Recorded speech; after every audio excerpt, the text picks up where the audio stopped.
June 6th, 1944. A date that has become forever ingrained in the minds of the Western world, as the day freedom began the long march toward the defeat of tyranny. Between 1939 and 1941, the forces of Adolf Hitler's Nazi Germany blazed a path of destruction, oppression, and murder across the map of Europe and beyond, and it seemed Hitler's ambition could never be satisfied. The world was his goal, death his tool. Only a badly beaten and desperately holding on Britain managed to stem the wound long enough to guarantee that all of Europe wouldn't be draped in the swastika. And yet within just 3 years, Britain, Canada, the United States, and many other allied nations would amalgamate into a single force, and in one swift move, drive a dagger into the side of Hitler's dreams of total European supremacy. That dagger was driven in on the beaches of Normandy, June 1944, and then twisted into a lethal wound that would never close. This is the story of Operation Overlord, the story of D-Day. Welcome to Wars of the World.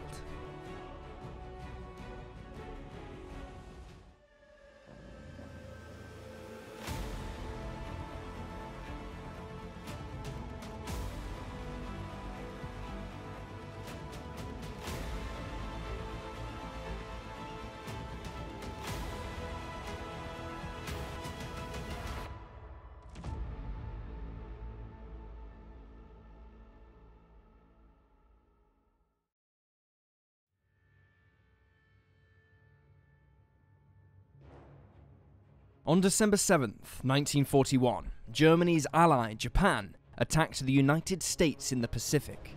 In support of this Asian ally and in defiance of his generals, Hitler declared war on the United States on December 11th of that year. The vast industrial and agricultural base of the United States, to say nothing of the immense manpower that could now be pitted against Hitler, gave the Allied powers a new and wide array of possibilities in defeating the Nazi tyranny in Europe. The only question was how. Both Stalin in Moscow and many American military leaders pushed for a second front to be opened as soon as possible, most likely summer 1942. But Churchill and Roosevelt were far more cautious. British Commonwealth forces were still locked in bitter combat with the German and Italian forces in North Africa, a campaign that may have to be abandoned or downscaled to support a direct invasion of Western Europe. There was also the concern that little preparation work would have been made ahead of such an invasion, such as building up the supply chain, gathering intelligence on German defences, the training of an invasion force for the task at hand, the weakening of German defences in the build-up to the invasion, and the disruption to the great German war machine through a sustained air campaign. As such, to Stalin's dismay, he was told that the invasion of Western Europe was to be postponed until 1943. However, Churchill had a promise to keep. A deal had been made with Stalin that troops would be landed in Europe in 1942, and so Churchill authorized a large-scale raid on the French town of Dieppe to take place in August of 1942. While nowhere near the scale of a full-blown invasion, the raid was intended to remind the Germans that the Western Front had not ended, and would hopefully draw German troops away from the Soviet front, where at this time they were still advancing towards Moscow. Conducted primarily by Canadian troops, the move would prove a disaster. Dubbed Operation Jubilee, the 10,500-strong force was put ashore with instructions to capture the nearby port, demolish German defences, and acquire as much intelligence on German operations as possible before withdrawing. Yet, despite landing tanks and with heavy air and naval support, within just 6 hours of the operation commencing, the survivors were in full retreat. Nearly 1,500 Allied soldiers were killed and many more captured. Allied air forces suffered at the hands of a skilled German air force, while the Royal Navy lost a destroyer supporting the landings and a number of landing craft. For those with the gung-ho attitude of "let's just go," it was a sobering and deeply painful lesson in just what storming Fortress Europe from the sea might cost if it all went wrong. However, dismissing the idea of an invasion of Europe was of course totally unthinkable. Meanwhile, in North Africa, British Commonwealth forces under the command of the charismatic Field Marshal Bernard Montgomery had succeeded in stalling German Field Marshal Rommel's forces at El Alamein, and with US forces landing in Tunisia in Operation Torch, the Germans and Italians were slowly being crushed from all sides. With a direct assault on France deemed impractical until 1944, attention instead turned to invading Italy and storming north toward Nazi Germany, via what Churchill described as Europe's soft underbelly. Having expelled Rommel from Africa on June 9, 1943, Allied forces invaded Sicily and then Italy proper in September, by which time many Italians sought to overthrow fascist dictator Benito Mussolini and come over to the Allied side. This initially sped up the Allied advance through southern Italy, but it became bogged down again thanks to well-entrenched German and pro-fascist Italian troops. With German resources now committed on two intensive fronts, and having to occupy their captured lands with Allied forces now better prepared, attention began to turn back towards preparation for an invasion of Western Europe. Two questions were immediately asked in the highest echelons of power. First, who should be in overall command of the operation? And second, where should the invasion be carried out? In both Britain and the United States, the war had produced military leaders who had become household names, and were as such revered by their respective peoples. In Britain, the favourite to lead an assault on Fortress Europe was, of course, Field Marshal Montgomery, fresh off his success in North Africa and Italy. However, with the majority of troops now being American, it was felt to be more fitting that an American should lead the campaign, and in late 1943, that job was given to one General Dwight David Eisenhower. Eisenhower's selection was not without its controversy. Other generals, such as Montgomery and the US's boisterous General Patton, had seen extensive combat in World War I, whereas Eisenhower served the entirety of the war in the United States. While he had overseen the successful Torch and Italian landings, his lack of combat experience would cast a dark shadow over many of his decisions in the build-up to June 1944.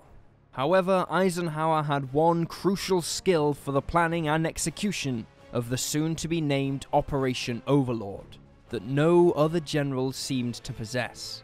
He was a master at getting the various nationalities and the personalities of their leaders to unify into a single force. It was thanks to Eisenhower that D-Day was not three separate operations carried out by the United States, United Kingdom and Canada, but one all-encompassing invasion force intent on liberating Europe from Hitler's tyranny. As for where this invasion would take place, it was universally agreed that the ideal location to invade Fortress Europe would be at the Pas-de-Calais. This was where the English Channel was at its most narrow, allowing for a shorter crossing, decreasing the time the invasion force was most vulnerable. It also afforded them maximum air cover from bases in southeast England, but the problem, of course, was that the Germans knew this too. As such, they had deployed some of their best troops, the German 15th Army under General von Samuth, who were afforded some of the best German equipment and strongest fortifications to hold off an invasion force. Hitting Calais, even successfully, would result in a bloodbath, slowing any advance into mainland Europe until replacements could be sourced. As Chief of Staff to the Supreme Allied Commander, a role abbreviated to the much less of a mouthful Cossack, it was down to British Army Lieutenant General Frederick E. Morgan to recommend an alternative. In a meeting with Allied leaders in Quebec, Canada in May of 1943, he gave his recommendation after tirelessly examining all the options available based on enemy disposition and the units and equipment that would be available to the Allies for the invasion. Quote, "I have come to the conclusion that, in view of the limitations in resources imposed by my directives, we may be assured of a reasonable chance of success on the 1st of May 1944 if we concentrate our efforts on an assault across the Norman beaches. It was, therefore, decided, when the Allies were ready and a date set, a day that would become known as D-Day, the Allied forces would invade Normandy.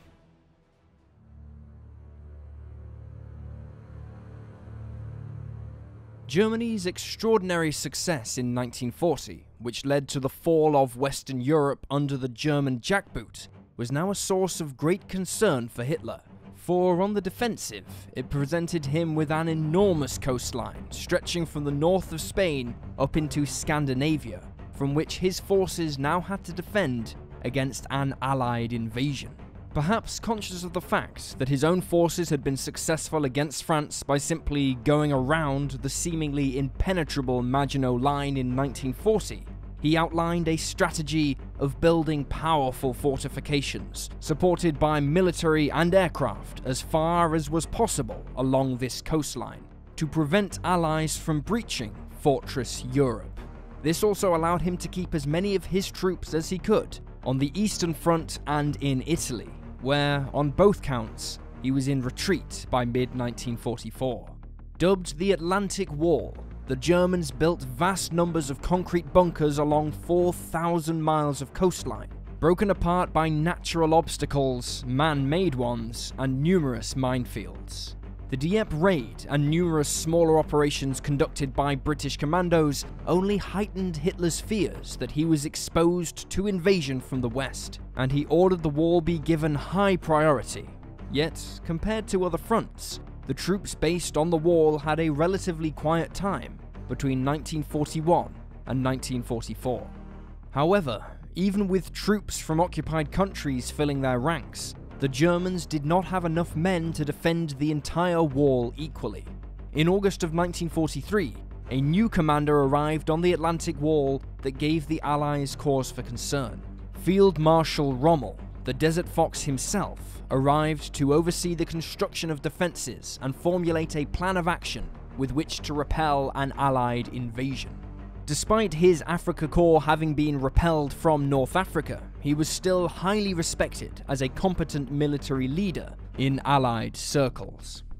Construction of the Atlantic Wall had, before Rommel's arrival, ground down to an apathetic effort by the German officers. However, the Field Marshal's influence was immediately felt by his subordinates, who suddenly found themselves with vastly increased workloads. But as well as having to contend with resistance below him, Rommel was also contending with his increasing unpopularity with the German High Command. Some saw him as a failure following the defeat in North Africa, while others viewed him as a rival for influence with Hitler, while others still simply didn't like him. In outlining his plan to repel an Allied invasion, Rommel requested that German tank forces, spearheaded by infantry, be held close to the coastline to respond quickly to any Allied landings. Such powerful tank forces could devastate the infantry trying to wade ashore, and prevent the establishment of an Allied beachhead from where fresh troops and tanks could be deployed. However, both Hitler and the German Commander-in-Chief, Field Marshal Gerhard von Rundstedt, were opposed to Rommel's request. They instead adopted the policy of grouping their tank forces together away from the coastline, so once the main Allied assault came, which they were still convinced would ultimately be from Calais, the panzers could be thrust against it and drive the Allies back into the sea. Nevertheless, Rommel remained committed to his duty to defend Germany's French prize as best he could.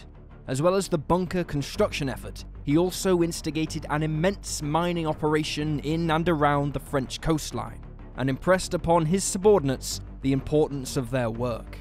Less than 2 months before D-Day, in April of 1944, he was inspecting one of countless French beaches he was tasked with defending, when he outlined to his adjutant, Captain Helmuth Lang, his view of the overall situation Germany found itself in at the time.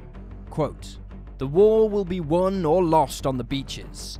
We'll only have one chance to stop the enemy, and that's while he's in the water. Believe me, Lang, the first 24 hours of the invasion will be decisive for the Allies as well as Germany. It will be the longest day." While Rommel was inspecting his defences, the Allied commanders decided to test their equipment and readiness for a major seaborne invasion, and initiated Operation Tiger. 23,000 American troops were assembled with their equipment before boarding troop ships in British harbours, which then circled around the south of England to launch a mock invasion of the beaches along the Devonshire coast that had been dressed up to resemble the Atlantic Wall fortifications. To add to the realism, the beaches were heavily shelled by American and British warships, both to understand how their equipment, such as tanks, would function on beaches riddled with craters, and to help get the American troops comfortable with riding in landing craft towards a beach with live shells going over their heads. Witnessed by Eisenhower himself, the invasion of Devon began on April 27th and was wrought with problems. Due to miscommunication, a group of American landing craft made it to the beach at Slapton Sands, while the Royal Navy was still shelling the area, resulting in several American casualties. With the shelling stopped, the rest of the initial force made their landings, with a second invasion planned for the next day.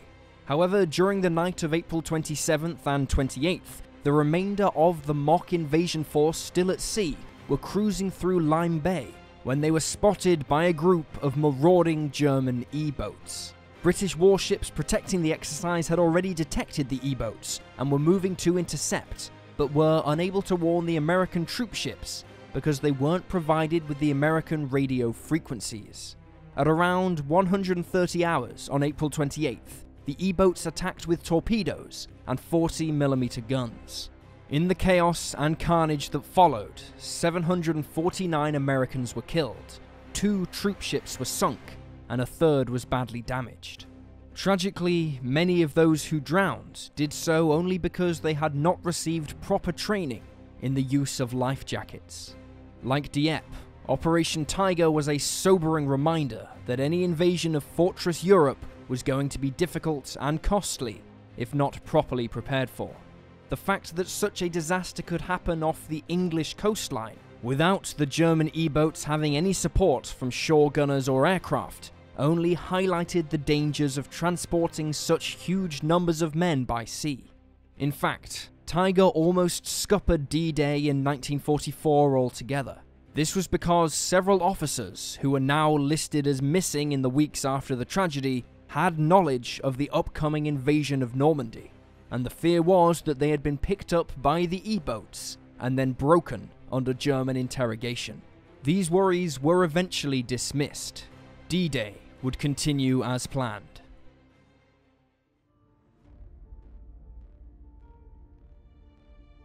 Final planning of the invasion of Normandy relied heavily on ascertaining just what the Germans had placed around the landing zones. Crucially, this had to be done in such a way so as not to alert the Germans as to what was going on. Thus, beginning in April of 1944, the RAF and USAAF began an intensive photo reconnaissance effort aimed at building a full tactical picture of the situation in Normandy and the surrounding regions.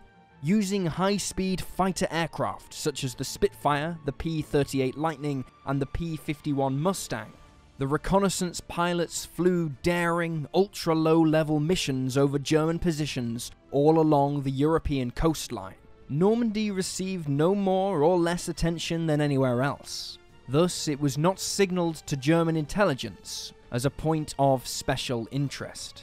Flying at such low levels, where trees and power lines were as much a threat as enemy gunners, afforded Allied commanders extremely detailed images of the German defences. Allied reconnaissance pilots' missions were made all the more dangerous by the fact that many of their aircraft lacked guns to defend themselves, to instead have more fuel and greater speed once that fuel had been exhausted. Over 3,200 missions were flown in direct support of Operation Overlord and in conjunction with the French resistance, who highlighted targets of interest for future flights. The resistance also monitored German movements and made estimates on the numbers of troops deployed at the landing zones. Perhaps even more dangerous were the operations carried out by specialized boat crews, who had previously been involved in assisting commando raids. Their job was to sneak up on the French coastline to locate fixed German defences designed to rupture landing craft and also take depth measurements on approach to the beaches. This would give Allied commanders the maximum information on the landing zones, allowing them to fine-tune their plans. One interesting and less obvious but ultimately highly important part of the Allied intelligence efforts involved a call put out by the BBC for anyone in Britain who had photographs taken while on holiday in France prior to the outbreak of the war. A staggering 10 million images and descriptions of the French coastline were handed over to the War Office. But just as important as the effort to gather intelligence on enemy positions and defences was the need to feed Germany's own intelligence network with false information. D-Day would provide the impetus for probably the most successful counterintelligence program in history. Dubbed appropriately as Operation Bodyguard, Allied intelligence officers concocted a string of elaborate plans designed to mislead their German counterparts regarding almost every aspect of the D-Day landings. This would prevent the Germans from being able to maximize their defensive posture around Normandy and delay the arrival of reinforcements, which could see the landings become bogged down on the beaches or even fail altogether. One of the biggest assets, albeit unwitting ones in achieving this goal, were the Germans themselves.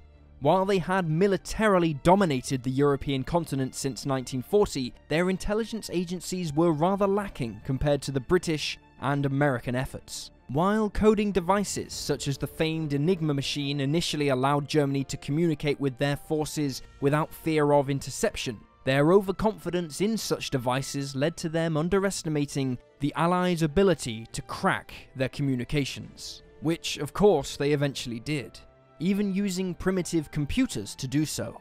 As well as learning the disposition of German forces along the Atlantic Wall, breaking the German codes allowed the Allies a glimpse into the mindset of the German High Command surrounding the defense of occupied France. It also allowed them to gauge the effectiveness of their misinformation efforts so as to better tailor future ones to make them more effective at making the Germans think the invasion of Europe was coming from anywhere other than Normandy. A situation aided by the fact that Hitler himself was convinced that any invasion crossing the Channel would arrive in Calais.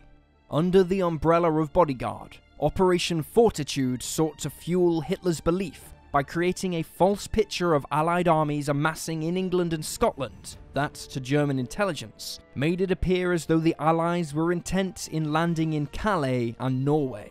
Planned by British Army Colonel Noel Wild, the operation called for the creation of dummy trucks, tanks, aircraft, and even units, which could be photographed by high-flying German reconnaissance aircraft. In photographs taken from such high altitude, it would be impossible to tell the difference between the real equipment for Normandy and the fake ones for Fortitude. In fact, some of the equipment looked so real that even people on the ground mistook them for genuine.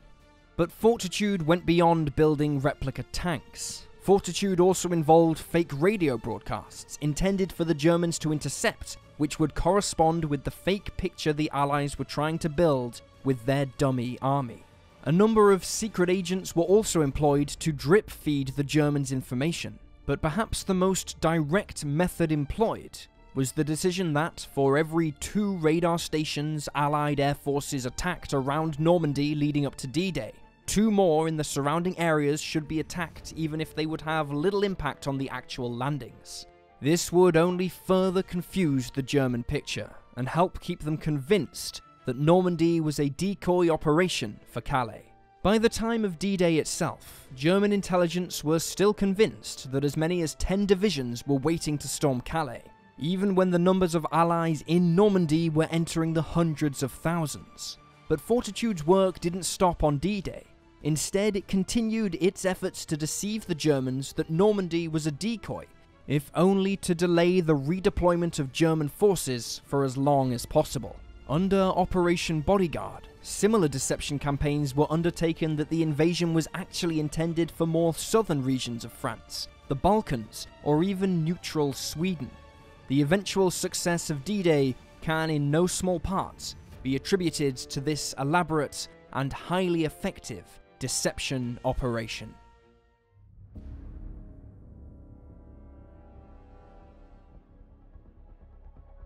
Planning for the D-Day invasion never stopped as the intelligence picture constantly changed, but overall, objectives remained the same.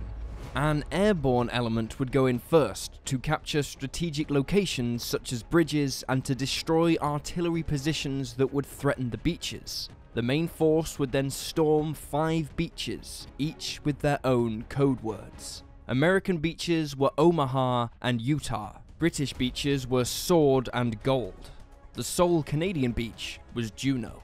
However, this is not to say that these beaches were assaulted exclusively by their designated nations. Far from it. There were a number of specialized personnel, ready and waiting to be transferred from one nation's beach to another if they were needed.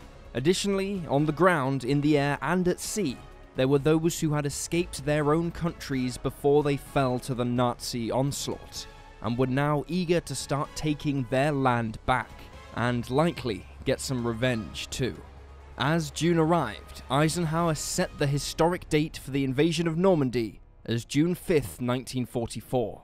At 20 harbours in the UK, men and equipment were being crammed on board troop ships, ready to head out to their rendezvous point, designated Piccadilly Circus, southeast of the Isle of Wight, with special attention having been given to their protection following the disaster of Operation Tiger. The seaborne element of D-Day was dubbed Operation Neptune, yet despite the secrecy surrounding the whole affair, it was impossible to conceal from the Germans the vast movement of ships from British ports, leading to the Germans conducting an attack using gun and torpedo boats. This attack was repelled by overpowering Allied warships, but the threat of further assaults remained. With the Allies now having extensive experience in amphibious assault operations, much of the equipment seemed tailor-made for storming the beaches of Normandy. The American DUKW, for example, was essentially an amphibious truck, which could not only bring supplies to the beach, but crucially, drive them straight to where they would be needed. They could also be fitted with various heavy weapons, although, being unarmored, they were not ideal fighting vehicles. One vehicle that was, however, was the British Churchill AVRE, meaning Armoured Vehicle Royal Engineer. This was a basic Churchill tank chassis, but with its main gun replaced by a petard spigot mortar, which fired a devastating 40-pound bomb, known as a flying dustbin. The Churchill AVRE was adept at destroying the tough fortifications expected on the Normandy beaches, the basic Churchill itself also having excellent performance in climbing obstacles. The AVRE was one of a number of so-called funnies, tanks modified for specific purposes in support of the landings. Other funnies included the Swimming Sherman, also known as the DD or Donald Duck tank. This was a Sherman tank with a canvas flotation screen and propellers to power it through the water. Unlike tanks designed from the start to be amphibious, which often had to sacrifice armor or firepower for buoyancy, once the Swimming Sherman was on the beach, it could ditch the flotation screen and it was just another M4 Sherman. The Swimming Sherman was so successful, it was used on all 5 beaches at Normandy. Not forgetting Rommel's insistence on mining the beaches, both the Churchill and Sherman also had mine-clearing variants, such as the Crab. The Crab was a Sherman tank, fitted with a roller that spun heavy chains into the ground to detonate the mines safely away from the tank. Fearing that armoured vehicles may get bogged down on the wet, sandy beaches, variants of the Churchill were fitted with a roller to lay reinforced matting down, thus creating a surface on which they could drive up onto harder ground. This tank became affectionately known by its crews as the carpet layer. One invention that was designed specifically for D-Day was the Mulberry Harbour system, the purpose of which was to ease and speed up the unloading process so that Allied troops were supplied as they advanced across France, after eventually breaking out from Normandy. The Mulberry Harbours would be towed out to Normandy and assembled like a vast jigsaw puzzle at Omaha and Gold Beach. As more and more men embarked on their ships to the rendezvous point, nerves among the Allies were understandably beginning to fray. A growing cause for concern was the seemingly worsening weather, the one factor that neither the Allies nor the Germans had any control over. Clear skies were needed for the full moon to help with the navigation during airborne operations, while the need for calm water in the seaborne phase was obvious. With so much resting on the weather conditions being just right for an airborne and seaborne invasion of Normandy, Eisenhower called a meeting of some of his most senior officers at Southwick House at 415 hours on the morning of June 4th to discuss the situation and whether it may be necessary to delay the invasion. Ultimately, the decision on whether or not to launch the invasion on June 5th rested solely on his shoulders, but he would be making that decision based on the predictions of a lanky RAF officer by the name of Group Captain James Stagg. Stagg was Operation Overlord's chief meteorological officer, and it was his role to interpret the information that was coming in from weather stations, observation posts, and even combat aircraft flying weather patrols across the British Isles. And it was not good news.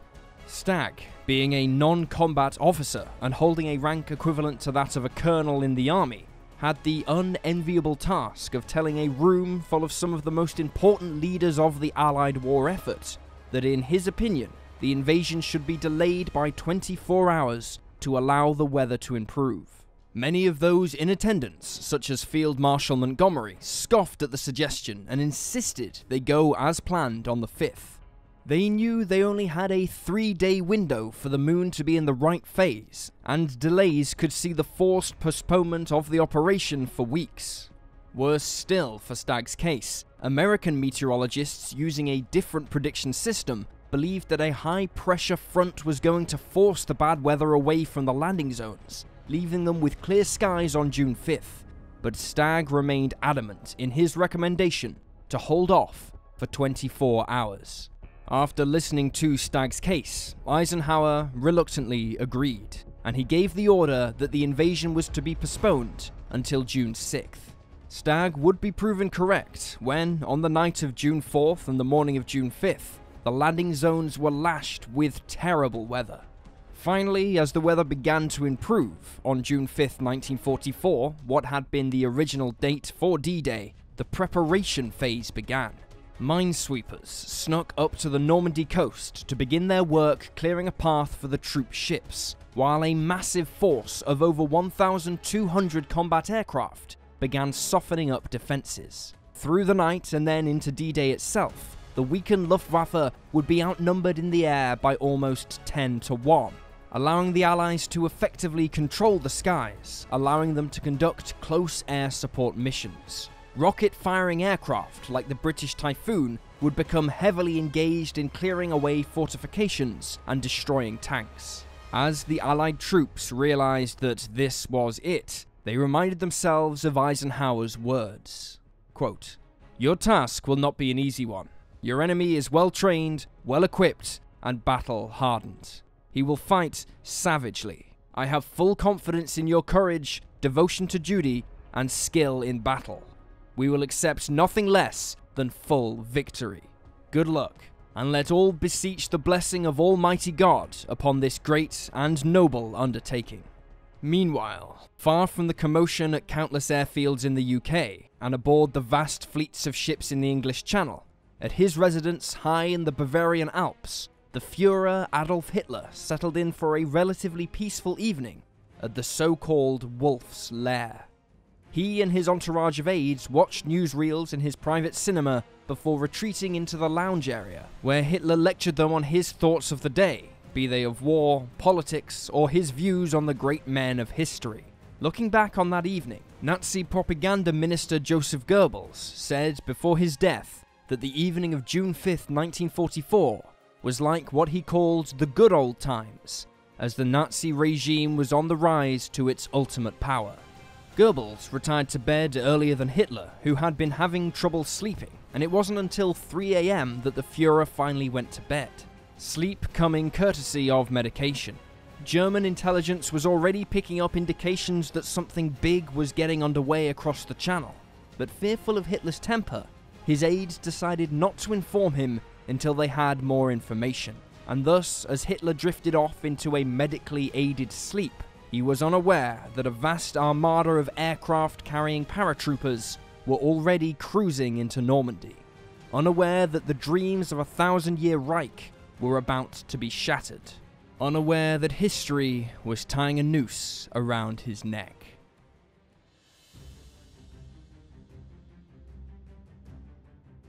As the final minutes of June 5th ticked away, at bases across England, an air armada unlike anything history had ever seen before was beginning to mobilize and lift off into the night. The large majority of the aircraft carrying paratroopers into Normandy were Douglas C-Force Skytrains, more commonly known by their British designation, Dakota.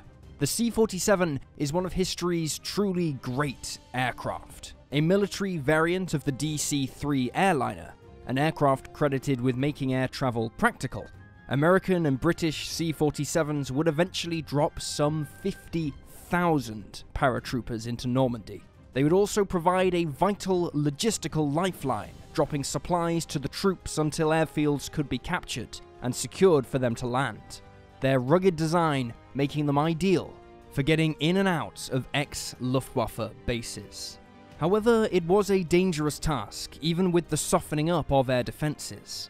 The aircraft were relatively slow, and when it came to deploying the paratroopers, they had to descend around 600 feet, where they were exposed to all manner of anti-aircraft fire. Upon leaping from the aircraft, a static line automatically deployed the troopers' parachutes, but if the chute failed or became tangled up, the paratrooper would have just seconds to release his emergency parachute. But with less time to slow his descent, this would almost certainly result in a harder landing, which could lead to a broken leg or ankle. If all went well, however, the paratroopers typically took 35 seconds to descend from their aircraft, during which time they would feel extraordinarily exposed to keen-eyed German snipers, making out their silhouettes against the night sky behind them. To help draw enemy fire, hundreds of paradummies, known as Ruperts and Oscars to the British and Americans respectively, were dropped. In the darkness, these could not be distinguished from real paratroopers. Parachuting into Normandy that night were elements of the US 82nd and 101st Airborne Divisions, who were assigned various objectives on the Cotentin Peninsula west of the US beach designated as Utah. However, all did not go according to plan, as the aircraft took heavy fire during their approach to the drop zones, and many were lost before and after their troops had disembarked.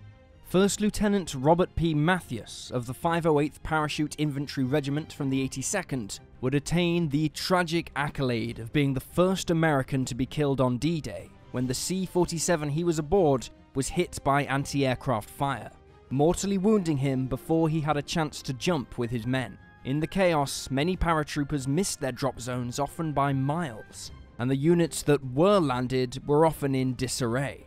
Despite these setbacks, the paratroopers fought fiercely against German forces behind the beaches at Normandy, destroying artillery guns, disrupting supply routes, and diverting German attention away from the landings. However, not all the members of the airborne units deployed that night went in under the canopies of parachutes. Many went in via gliders that would be towed to release points near their targets and then piloted down in what was effectively a controlled crash.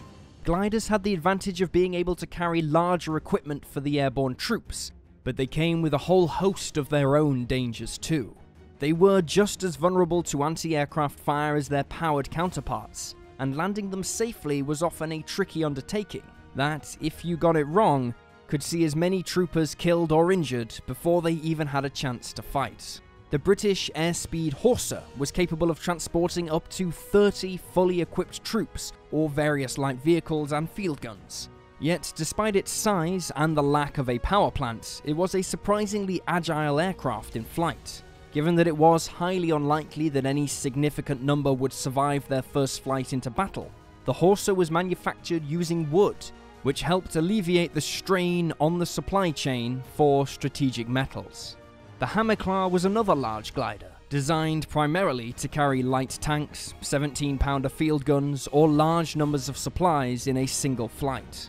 While an American design, it was fielded solely by the British and was designed around specifications outlined by Winston Churchill himself in 1941.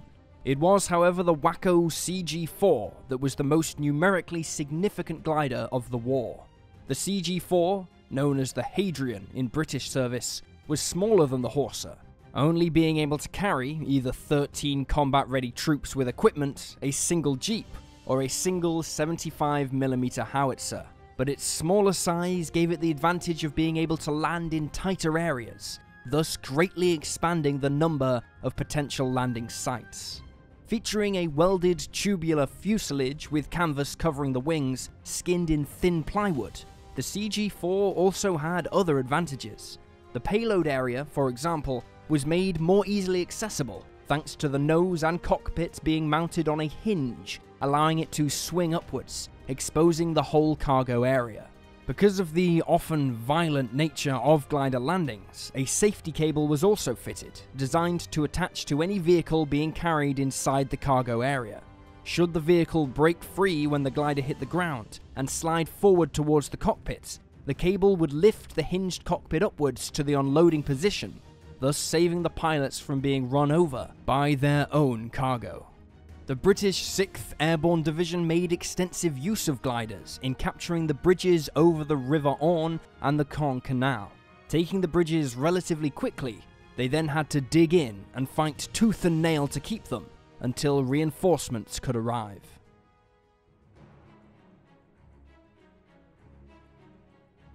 Of all the beaches on D-Day, the 10-mile stretch designated as Omaha was by far the most heavily defended, and thus the beach was hit by a force of heavy bombers prior to the landing taking place. However, the bombers had to contend with thick clouds blanketing the area, and so they had to effectively bomb blind. Concerned their weapons might stray out to sea and hit the Allied armada, the crews proved too cautious in their aiming, and many of the bombs missed their targets, falling instead inland on the French countryside.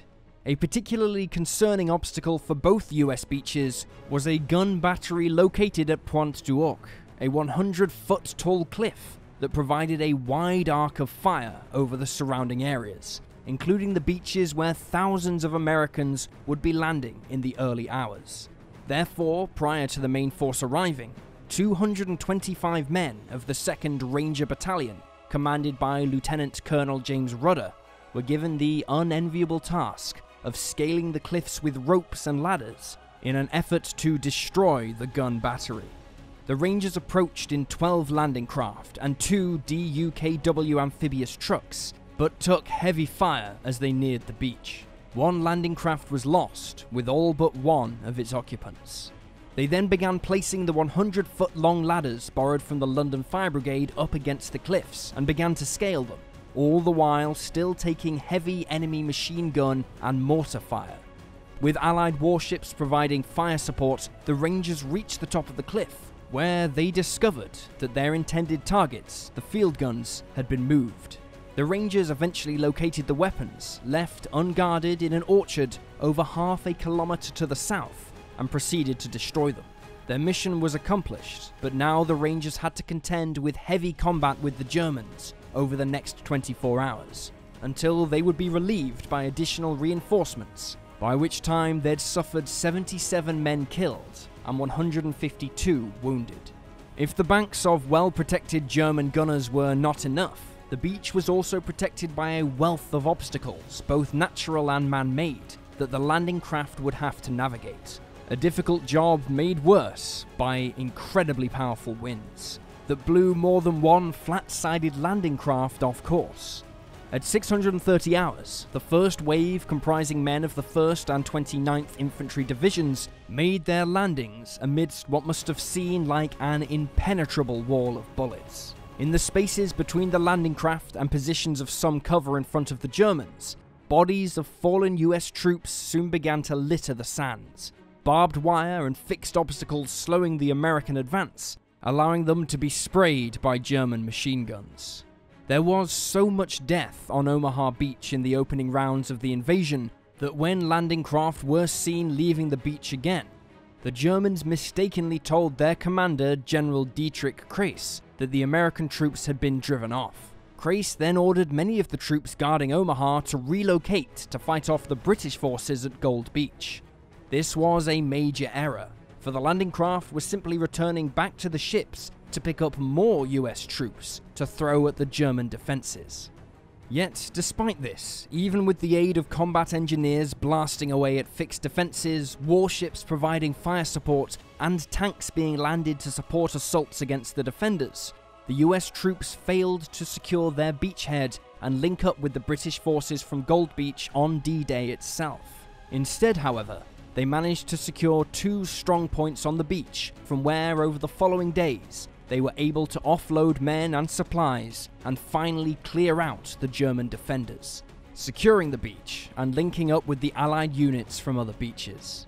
A number of journalists accompanied the troops ashore to report on what they saw. Among them was a driven and determined young woman named Martha Gellhorn. Wife of author Ernest Hemingway, Gellhorn was not actually authorized to report on the landings, and so, in a rather daring move, stowed away aboard a hospital ship and then impersonated a stretcher bearer in order to join medical teams going ashore to retrieve the wounded. Given the chaos of the dramatic events that were unfolding around her, she was able to pull off this deception and become the only woman to land at Normandy on D-Day, allowing her to give a first-hand account of the scene. Her article, published in the Collier magazine, reads as following. Everyone was violently busy on that crowded, dangerous shore. The pebbles were the size of apples and feet deep, and we stumbled up a road that a huge road shovel was scooping out. We walked with the utmost care between the narrowly placed white tape lines that marked the mine-cleared path, and headed for a tent marked with a red cross. Everyone agreed that the beach was a stinker, and that it would be a great pleasure to get the hell out of here sometime.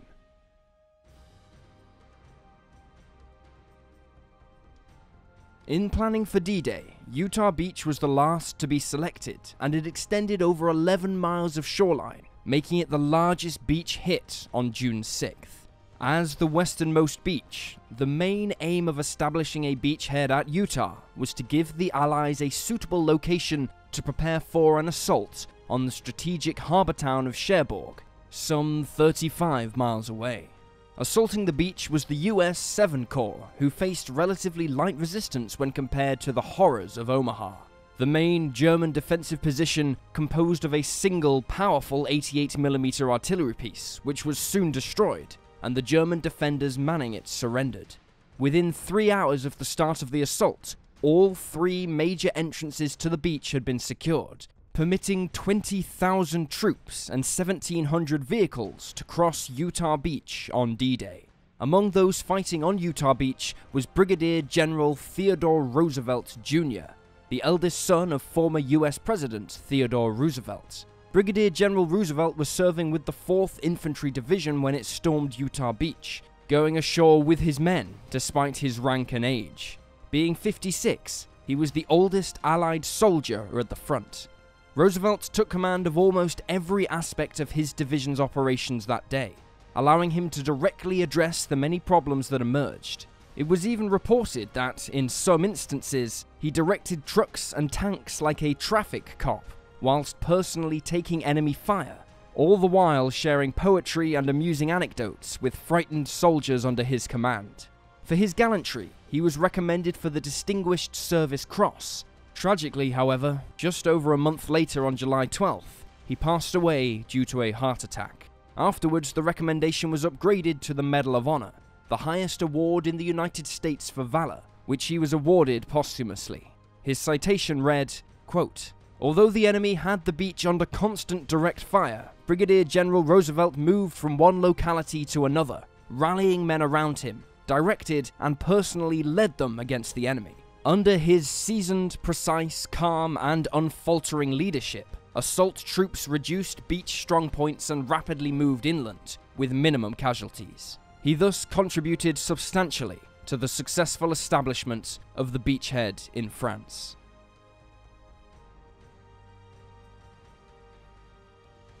Sandwiched between Omaha Beach to the west and Juno to the east, Gold Beach was a 10-mile stretch of shoreline earmarked for assaults primarily by the British 50th Northumberland Infantry Division and the 47 Royal Marine Commando, and their primary objective was to capture the harbour town of Airborne, which had been selected as an ideal site for the building of a mulberry harbour.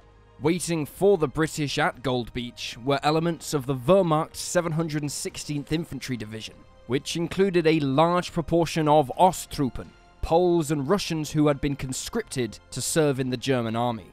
Additionally, the beach was protected by a battery of 4 155mm guns, positioned around half a mile inland. The British went ashore 1 hour after the Americans hit Utah and Omaha, owing to the tide at Gold Beach. Unfortunately for the British, an unexpected northwest wind meant that many of the underwater obstacles and mines placed by the Germans remained submerged as the British landing craft began to storm the beach. Unable to identify all of them, the British force would suffer the loss of some 20 landing craft before they could get their troops and equipment to shore. Owing to the weather, the swimming Shermans had to be moved closer to shore before they could be put into the water, followed later by Churchill AVREs. But by midday, they were fully engaged in driving the Wehrmacht troops from their positions. However, they would continue to take heavy fire from artillery guns at the Le Hamel strongpoint until mid-afternoon, when the AVREs destroyed the fortification protecting them. By day's end, the British force had pushed inland, securing the beachhead and allowing construction of the Mulberry Pier to begin, but this came at the cost of 400 British casualties.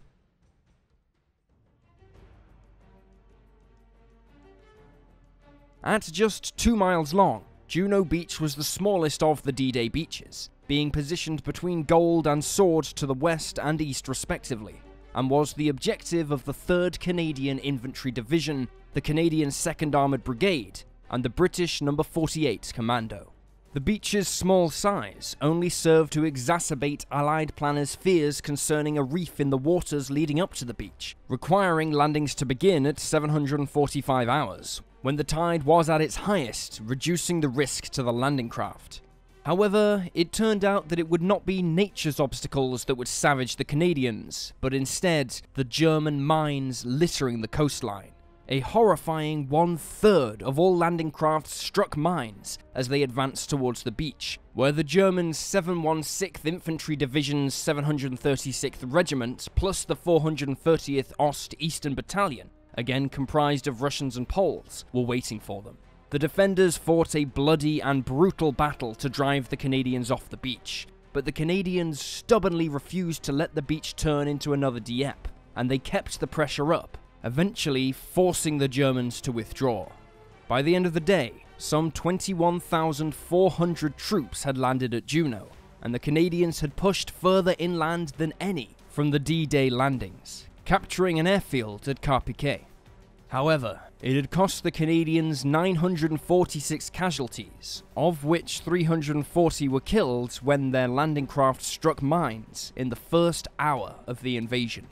One of those serving on Juno Beach that day was a young Canadian officer named James Doohan, who would later go on to worldwide fame, portraying the iconic character of Scotty in the Star Trek TV series and movies. Doohan was a commissioned lieutenant with the 14th Field Artillery Regiment of the 3rd Canadian Infantry Division, and on D-Day he was tasked with leading his men across a field littered with anti-tank mines in order to capture a German position, with Doohan killing 2 German snipers in the process. At around 1120 hours, during a lull in the fighting, he stopped to smoke a cigarette before making his way back to his men, when a terrified Canadian machine gunner opened up fire on him, believing him to be a German. He was shot 6 times, 4 in the leg, 1 in the chest, and 1 which took off his right middle finger. In a classic tale of luck in wartime, his life was saved by the metal cigarette tin he carried in his chest pocket, which absorbed the shot aimed at his chest, which almost certainly would have killed him. Later in life, while filming Star Trek, efforts had to be made to disguise the finger he lost on D-Day, with a hand double used for close-up shots that were required.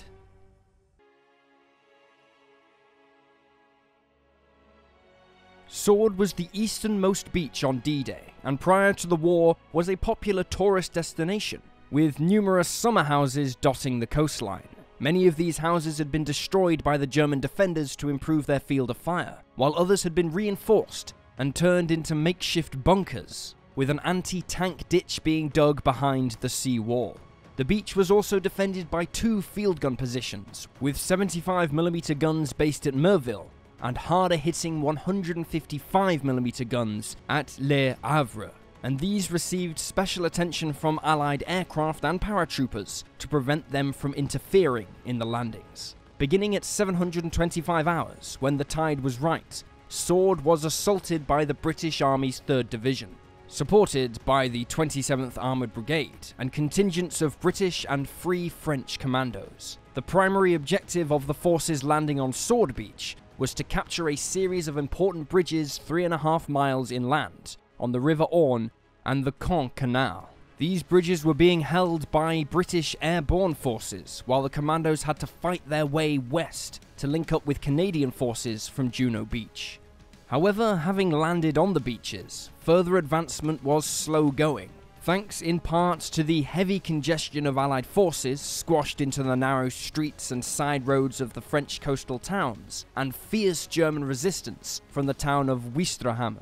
Through the day, it became apparent that any hope of linking with the Canadians before nightfall had been dashed when, to the British's horror, they found themselves under attack by the 21st Panzer Division. These skilled German panzer crews made powerful attacks on the British, including the men holding the bridge on the River Orne and helping to block them from linking with the Canadians at Juno, but their effectiveness was hampered by disruptions to their chain of command and overwhelming air power pitted against them. As Allied gliders landed nearby their positions in late evening, the panzer crews feared they were being overrun. They retreated, unaware that the gliders had actually missed their designated landing zones and had landed there purely by mistake.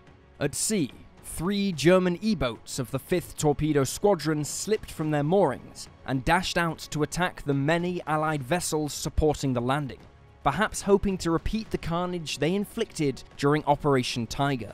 The E-boats arrived off Sword Beach to find the scene largely obscured by a smokescreen, forcing them in closer.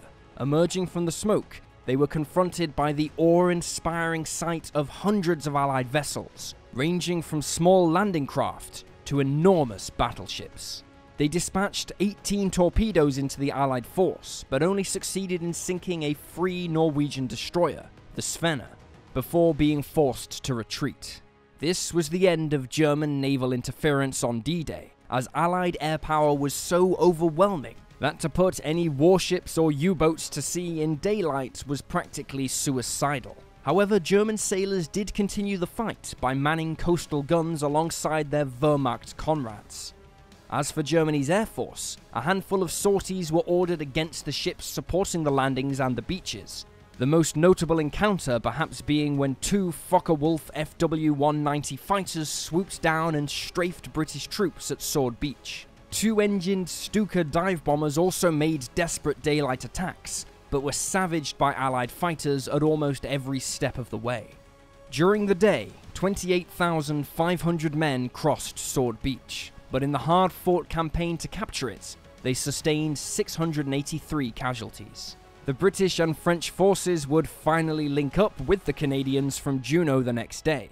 Yet, despite the horrors the troops were seeing, many of them just young men barely beginning their adult lives, it seems the old carry-on spirit had not been a casualty that day. As David Teacher, a member of the RAF 71 Beach Unit, said afterwards, slowly we overcame all the nightmares. There was no lack of humor. A soldier coming ashore asked, "Is this a private beach?" I was promised a private beach. If not, I am not staying.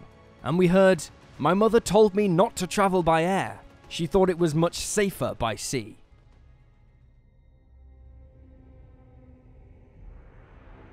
The initial German response to D-Day was one of confusion as to what to do. Germany's rigid command structure relied heavily on orders from the Fuhrer, but of course he was still asleep as the Allies landed on the beaches. The picture was still somewhat confused to German high command, and having laboured for so long on the belief that any landing away from Calais was a decoy, they argued over whether or not to wake Hitler until they knew more as to what was actually taking place. It wouldn't be until approximately 10 AM, with the arrival of Albert Speer, the German armaments minister, that Hitler was finally awoken. According to the author and historian Stephen Ambrose, who penned the epic book Band of Brothers, Hitler's response was rather unexpected, uttering the words, "The news couldn't be better."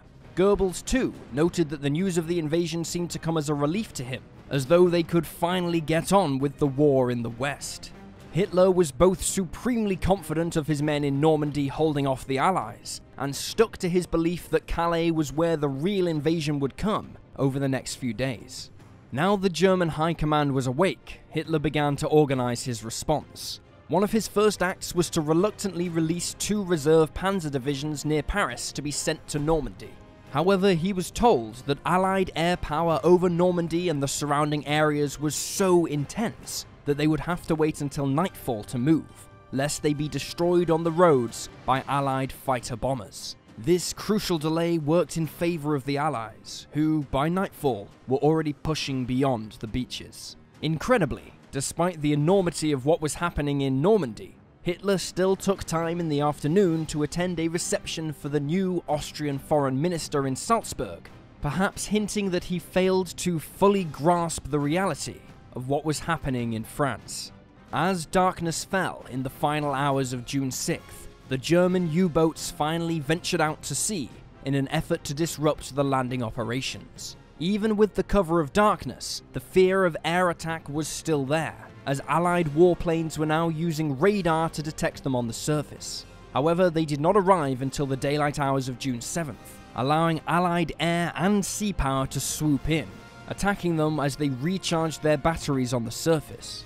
2 U-boats were sunk and 4 more heavily damaged, forcing the German Navy to abandon any attack with U-boats not yet fitted with snorkels that could allow them to run their diesel engines while submerged. The only U-boats with snorkels were based in the south, in the Bay of Biscay, and in the north of Norway, to better allow them to attack convoys from the United States. And it would take them until mid-June to break through the dense Allied anti-submarine forces arranged against them, by which time the invasion force was dug in and breaking out into France. German resistance remained strong around the beachheads of Normandy for days afterwards, and even as the Allied troops began to move out, pockets of German resistance remained, even as they became encircled by the Allied invasion force. One German unit manning a bunker situated between Sword and Juno beaches, which housed a radar installation, held out for a staggering 12 days after D-Day, despite having found themselves well behind Allied lines at that point. After establishing their beachhead, over the summer the Allied force would grow and become more powerful. Eventually it would burst outward and charge across Europe, pushing Hitler's army back as Nazi Germany was choked to death by the Allied onslaught. 11 months and 1 day after D-Day, Germany surrendered, and the war in Europe was over. Looking back on June 6th and the days that followed, we tend to take for granted the success of the D-Day landings. They are remembered in the West, particularly in the United States, United Kingdom and Canada, as amongst the most glorious of days when the greatest generation rose to the challenge. Sadly, like many battles throughout history, D-Day has become romanticized in such a way as to overlook the horrific reality of what took place. It's easy to quote casualty figures as a way of measuring the cost of what truly happened, but the battle for Normandy no doubt damaged the lives of hundreds of thousands, who, while they survived, had to live with the memories of the horror they saw, and perhaps it is really for them that when we celebrate their victory every year on June 6th, we recognize the price they paid for freedom in Europe. It is because we enjoy such freedoms now, in the 21st century afforded to us by those incredible soldiers, that probably more than any other military operation in history, D-Day has left us pondering many questions that begin with the words, what if? What if German naval forces had repeated their success during Operation Tiger on the landing ships? What if Eisenhower had ignored Stagg's recommendation to delay? and the D-Day landings went ahead amidst the bad weather of June 5th? What if Hitler had listened to Rommel and placed tanks closer to the beaches prior to D-Day? What if, for any one of a million reasons, D-Day failed? What then? Atomic bombs dropped in Europe, perhaps? Or maybe a Europe that would end the war fully under the control of the Soviet Empire? Thankfully, these what-ifs and many more will always remain simply questions for debate, thanks to the success of June 6th, 1944, Operation Overlord, D-Day.